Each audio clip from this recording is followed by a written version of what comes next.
Has anybody seen a newborn having the ability or the tools to be unhappy?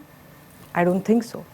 In my life, at least, till whatever newborns I have seen, I have understood comfortably, and I can say that they are born naturally happy. So if a child is born naturally happy and whole, what exactly happens?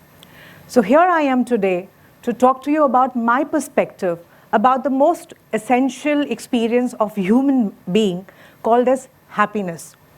And I would like to talk about the most seemingly unrelatable topics, happiness and courage. My name is Aysha Sharma, namaste, and I would like to take you on my journey of where I lost my happiness and I found my happiness again.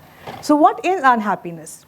An experience which gives you a setback in life, you have your trauma, and you lose some sense of you.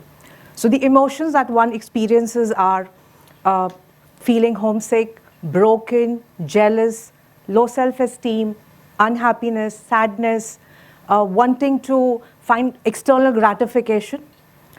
So my journey is about when I lost my grandfather to an illness at an age of 8. And for me, in that particular experience of my life, I realized that I had lost my sense of laughing. And I didn't even realize it.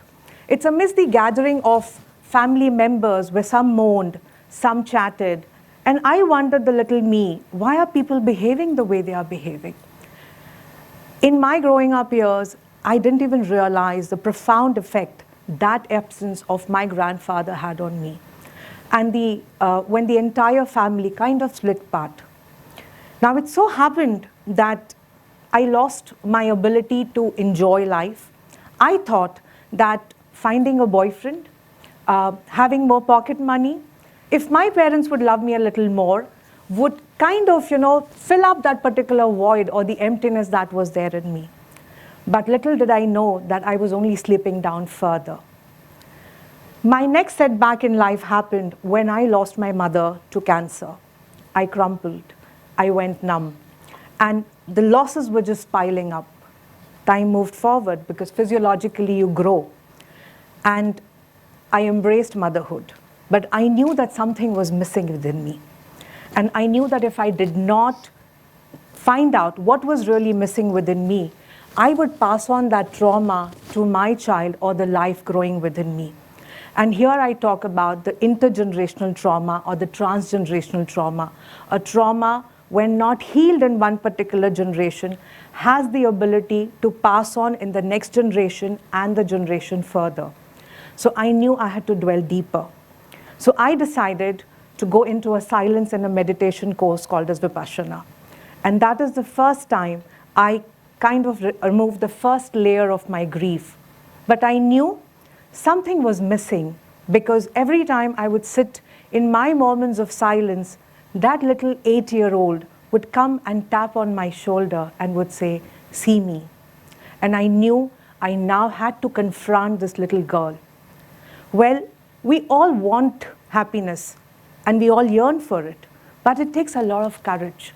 And I knew I had to find the courage to confront my fears because fear of failure, fear of change, fear of that uncomfortable feeling can be very challenging.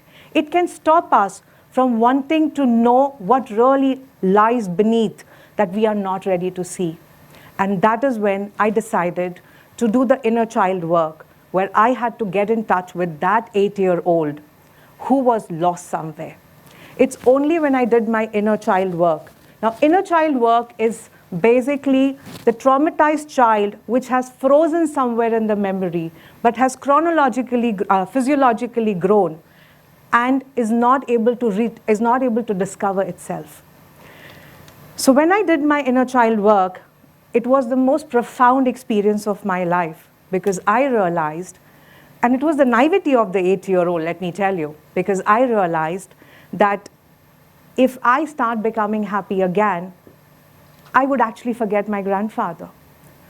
Because by being sad, it was the way of remembering my grandfather because he's not there. And the little girl didn't even realize that it was there. It's only when I integrated that little girl within me and I healed that aspect, I could realize that I was able to laugh guilt-free. I was enjoying my life again. I was happy again.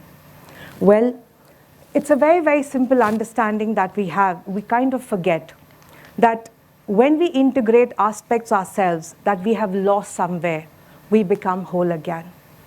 We all want to feel happy, but we don't know what path to take. This was my path that I took. There are many paths that a person can take to come back again to the journey of happiness again. And when I stand here and share about my vulnerabilities, I realized very early on that my motivation stemmed from my child and the connection that I had with him, because I knew that a happy parent is a safe parent for their children. And I would like to conclude by saying that we are not broken. We don't have to fix anything.